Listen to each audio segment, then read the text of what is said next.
The difference, the way I do the shoulder bite is by bringing the elbow down, right? I'm clamping it to my body, right? So I'm keeping on top of the shoulder, not on the bottom of the shoulder.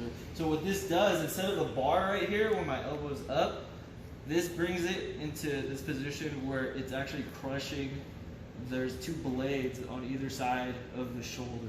So when it scissors, when I twist, it'll scissor and it'll start cutting in like an ice cream scoop into his shoulder right here, right? So a lot of guys, when they do it like this, they're actually missing this submission or an easy way to get pressure. But another thing to do, remember, is that I have to keep my head above his head, above his shoulder as best I can.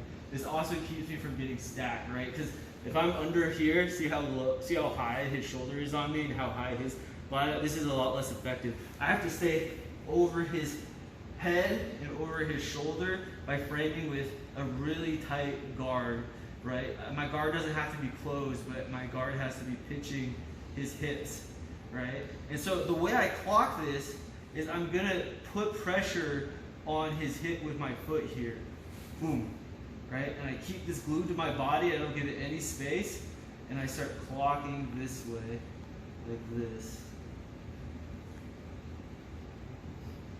Right?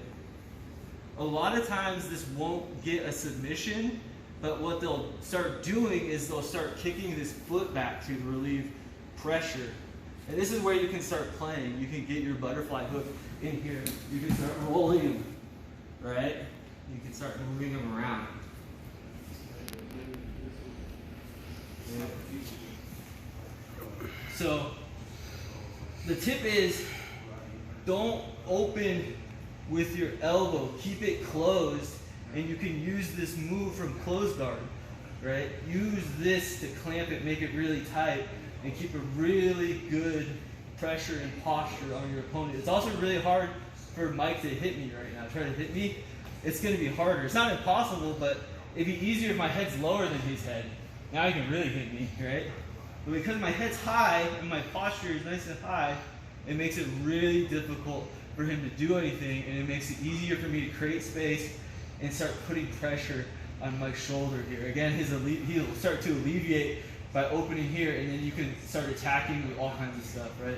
You can attack under, right, for butterfly hook, right? There's all kinds of, you can go down on the arm, right, to start attacking further down for arm lock.